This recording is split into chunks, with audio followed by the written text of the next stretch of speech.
में सुखविंदर सिंह सुक्खू जी इस बात के लिए अब जाने जाते हैं कि उलूल जुलूल फैसले लेने का अधिकार अगर किसी मुख्यमंत्री को है वो सिर्फ मुझे है, ऐसा उनका मानना है।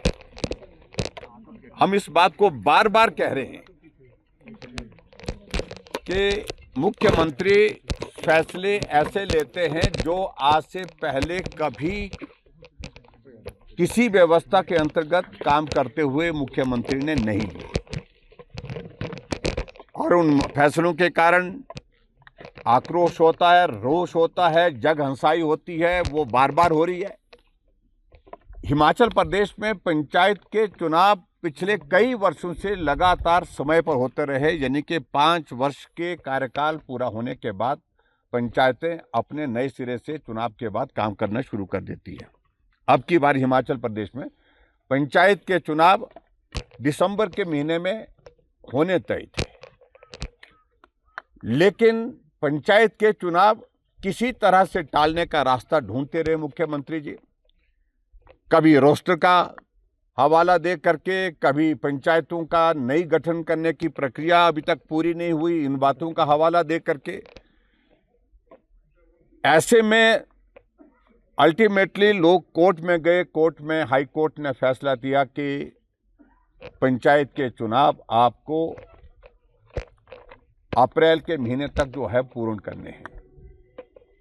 लेकिन फिर भी उसके बावजूद मुख्यमंत्री जाकर के सुप्रीम कोर्ट गए इस हवाले के साथ कि हिमाचल प्रदेश में आपदा आई और उस आपदा के कारण यहाँ डिजास्टर एक्ट लागू है, और डिजास्टर एक्ट लागू होने की वजह से उसमें जो प्रावधान है संविधान के अनुसार इस वक्त हम पंचायत के चुनाव नहीं करवाना चाहते हैं, क्योंकि हमारा फोकस हिमाचल प्रदेश में डिजास्टर के कारण हुआ नुकसान है, उसकी भरपाई करना, उसको रिस्टोर करना, उसके लिए है। लेकिन सुप्रीम कोर्ट ने भी उनकी जो है वो दलील नहीं सुनी, अपील नहीं सुनी। अल्टीमेटली सुप्रीम कोर्ट ने कहा कि हर हालत में आप पंचायत के चुनाव मई के लास्ट तक जो है 31 मई तक आप पूर्ण करें। फिर कोई रास्ता बचा नहीं। लेकिन फिर भी उसके बावजूद जो है मुख्यमंत्री सुखविंदर सिंह सुक्खू जी अपनी जिद पर अड़े थे कि ये फैसला गलत है, और हाई कोर्ट के फैसले को लेकर के तो उन्होंने जजमेंट पर ही टिप्पणी और गंभीर टिप्पणी की।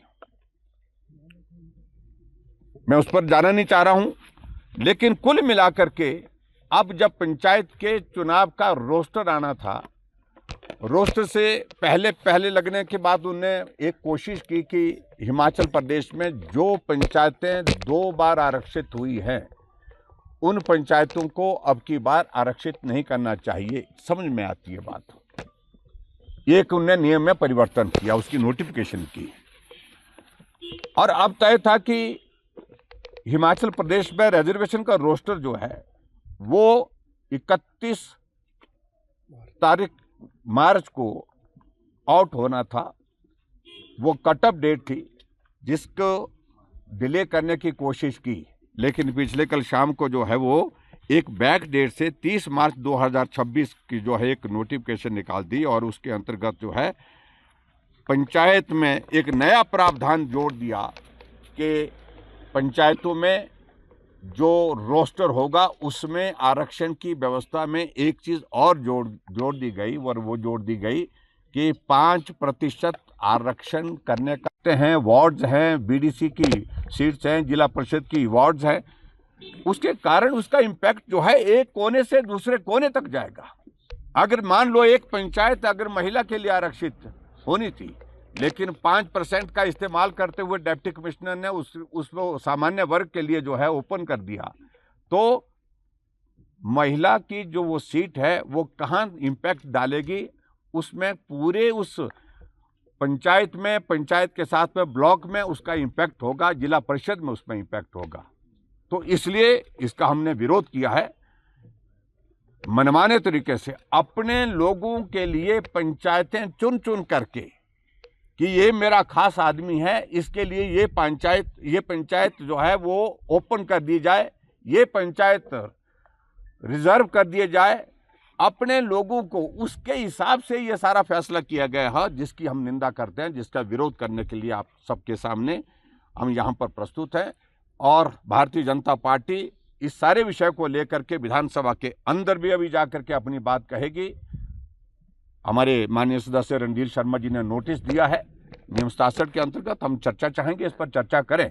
लेकिन लोकतंत्र की धज्जियां उड़ा दी वर्तमान सरकार ने, नियमों की, संविधान की धज्जियां उड़ा दी वर्तमान सरकार के मुखिया ने। ये सचमुच पे बहुत बड़ी चिंता का विषय है, इसलिए हम आज विरोध करते हुए आपके समक्ष यहाँ पर हैं।